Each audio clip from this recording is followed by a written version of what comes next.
آغاز روز یک هفته نو رو با یکی شما بینندگان عزیز شاد باش. میگم امیدوارم هفته آخرین تابستان امسال رو با خوبی سپری کنید. چون همیشه ساعت 7 صبح با وقت پراگ من شالگل خوجه در خدمت شما هستم با خبرهای آخرین. مطمئنم که حالا گوش و هوشتان کاملا با ماست و من تلاش میکنم در چند دقیقه دیگر حوادث مورد نظر رو برایتون بگویم، اما نخست نظری میکنیم به وضع باد و هوا. در پراگ امروز هوای ابری در نظر است، اما گرمی 29 درجه را تشکیل خواهد داد. در مسکو پایتخت روسیه و مکانی بود باشی مجران توجیک نیز هوا ابری بوده، روزانه حرارت به 21 درجه برابر می شود. در دوشنبه آب و هواشناسان هوای آفتابی را پیشگویی کردند. در دوام روز دمای هوا به 35 درجه می رسد. جیمی فلای پرزیدنت رادیو اروپای آزاد رادیو آزادی با سفری کاری صبح امروز برای 2 روز به تاجیکستان آمد. این بار اول است که پرزیدنت رادیو آزادی به تاجیکستان سفر میکند. طی سفر 2 روزه در نظر است که پرزیدنت رادیو آزادی با سفیر آمریکا در تاجیکستان جان مارک پومیرشایم و با نمایندگان سازمان‌ها و رسانه‌های ژورنالیستی ملاقات کند.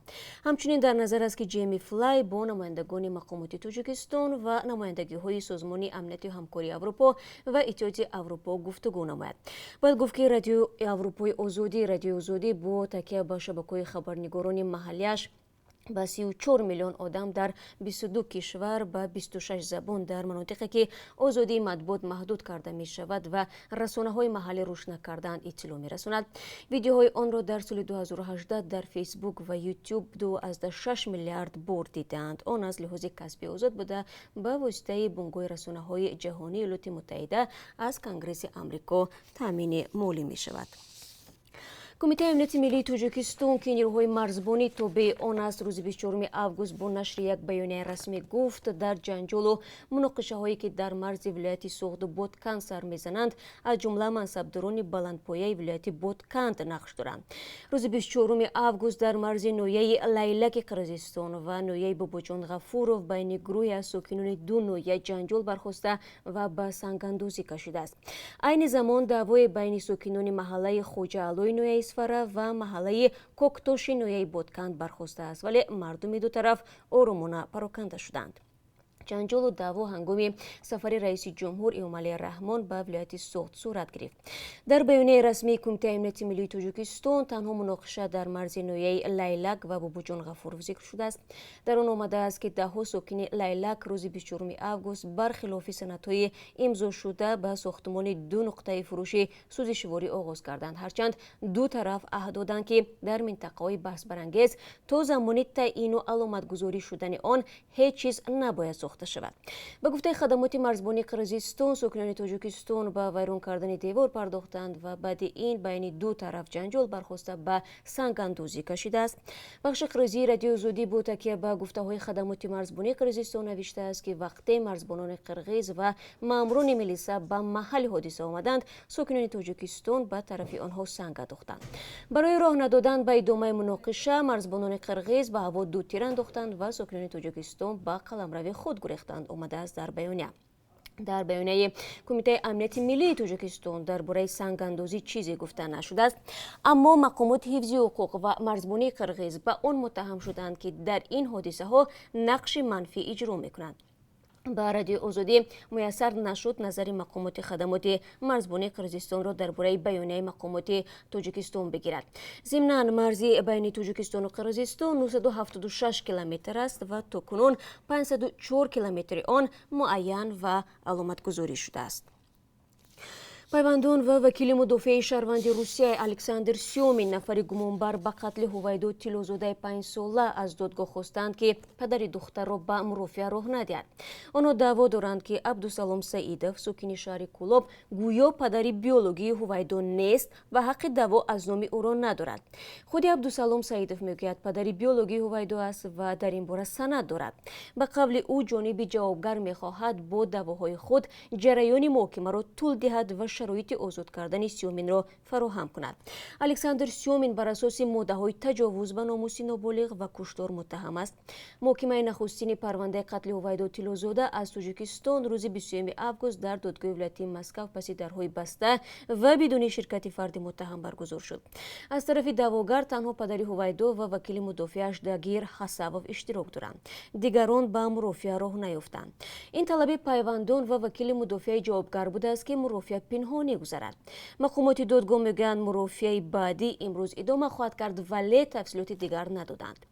عبدالسلام سعیدов میگوید حالا معلوم نیست دادگاه در مورد اشتراک کردن یا نکردن او در مرافعه های آینده چه تصمیم میگیرد، ولی سخت نگران است که جانب جوابگر حقوق او را نادیده میگیرد و برای از بازی راندن او تمامی کار را میکند.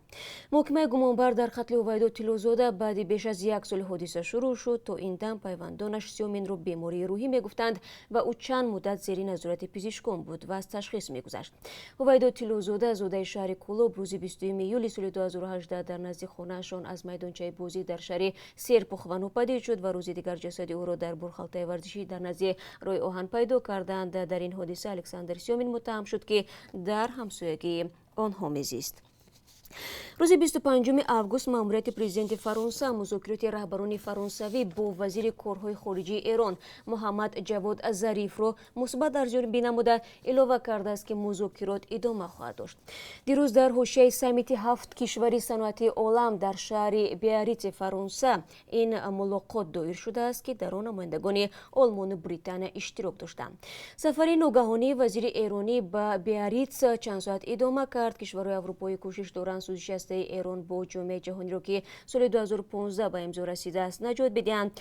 یک منصبدار فرانسه گفته است که قرار دعوت ظریف به نشست بیاریتس با رضایت آمریکا قبول شده است، ولی یک نماینده هیئت آمریکا که نخواست نامش آشکار شود گفت فرانسه پیشکی دونالد ترامپ را آگاه نکرد که وزیر کارهای خارجه ایران در حاشیه سمیت با هیئت فرانسه دیدار و گفتگو خواهد داشت.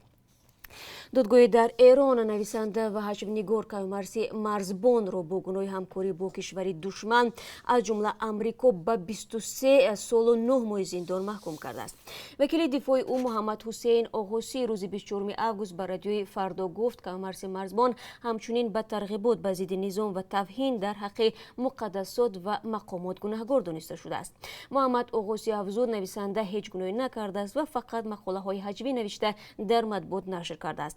او گفت که از حکم دادگاه تهران شکایت میبرند. کیومرثی مرزبان سال 2009 ایران را ترک کرد و سال 2018 برای عیادت مادری بیمارش برگشته است. او را ماه سپتامبر سال گذشته دستگیر کردند. و بازم برمیگردیم به خبرهای تاجیکستان. روز 25 آگوست در شهر دوشنبه ایدی کادو برگزار شد و ایدی که کاربران زیادی در شبکه‌های اجتماعی آن را مسخره کردند. خبرگزاری دولتی خاور با گزارش مفصل از محل تجلیل اید در دوشنبه نوشته است در نمایشگاه در مجمع مهرگان نمایندگان وزارت اداره‌های گوناگون حضور داشتند. محیدین پیشنبه‌زاده یکی از دستیاران رئیس جمهوری تاجیکستان ضمن افتتاح نمایشگاه گفته است هدف از برگزاری جشن کادو زیاد کردن هوسمندی کشاورزان به کشتی این زراعت و پیدا کردن راه و اصولهای بهتری پرورش کدو در مملکت می باشد. جمیله سعیدова معاون وزیر کشاورزی گفته است در تاجیکستان زیاده از 4 نوع کدو پرورش کرده می شود و وزارت تصمیم دارد کشتی محصولات پولیزی از جمله کدو را بیشتر نماید. در نمایشگاه کشاورزان از ولایت‌های سوخت، ختلون، ناحیه‌های توبه مرکز، نوع‌های گوناگون کدو، طعم‌های از کدو آماده شده و دیگر خوراک‌های ملی را به مهمانان و ساکنان پایتخت پیشنهاد کردند. از بس که در تاجیکستان انسان نادان را گاه با کنایه به کدو مانند میکنند، کاربران زیادی در فیسبوک گفتند که اعلان چنین ایده خنده آور است. عین زمان تعداد کاربران دیگر به ترکیب کدو اشاره کرده گفتند که ویتامین های زیادی مهم برای انسان دارد.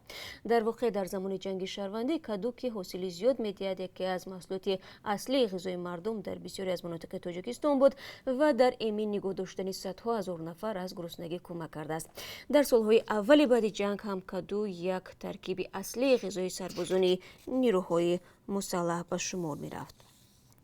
یک آموزگار صنف‌های ابتدایی در نویه شمسدین شوین ولایت ختلون خودکشی کرده است. پیوندان قدمشو دولت 36 ساله گفتند که جسد او را صبح 23 آگوست در خانه آویزان پیدا نمودند. مقامات سبب خودکشی آموزگار جوان را تحقیق دارند. پیوندانش میگویند این حادثه آنها را در حالت آشفتگی قرار داد. به قول آنها قدمشو به سال نو خانه‌اش آماده میشد و از مشکلی جدی شکایت نداشت. وی صاحب خانه و زن و فرزند بوده است. سالهای آخر از قصد خودکشی و خودکشی ساکنان خبرهای زیاد میرسد. داستان کل تاجیکستان در نشست خبری ماه ایول گفت که در 6 ماه اول همین سال در منطقه گوناگون کشور 258 نفر دست به خودکشی زدند که بیش از 50 نفر آنها نابالغ بودند. سبب‌های اساسی خودکشی ماجرای عائلوی و مشکل اقتصادی گفته می شود. در عین زمان داستانی نویه همدانی تحقیق پرونده یک مادر 24 ساله را ادامه می‌دهد که به قتل فرزندی 6 ماهه‌اش متهم می‌شود. جمیله کریم و ساکن دهه فیض‌آباد جماعت دشتی گل به آن عیبدار می‌شود که از سر خشم و غضب محمد جان نیم ساله را به نهر نزد خانه‌شان انداخته است. جسد طفل نوزاد را یک هفته بعد پیدا کردند. بازرعلی آدینه‌زاده رئیس نویه همدانی اول همین ماه به رادیو آزادی گفت زن جوان بعد از آن فرزندش را به نهر انداخته است که مادر عروس او را به دزدیدن پول از خانه متهم کرده است. در صورت اثبات شدن اتهام به جمیله کریم و تا 15 سال زندان تهدید میکند. و بینندگان عزیز، چون همیشه در پایان صحبت از قرب اسعار خارجی برای امروز میگیم که از طرف بانک ملی تعیین شده است. به همین ترتیب $1 9 سومانی و 68 درم، 1 یورو 10 سومانی و 72 درم و 1000 روبل روسیه برابر است به 146 سومانی و 60 درم، یعنی نسبت به آخر هفته گذشته اندکی باز پایین تر رفته است.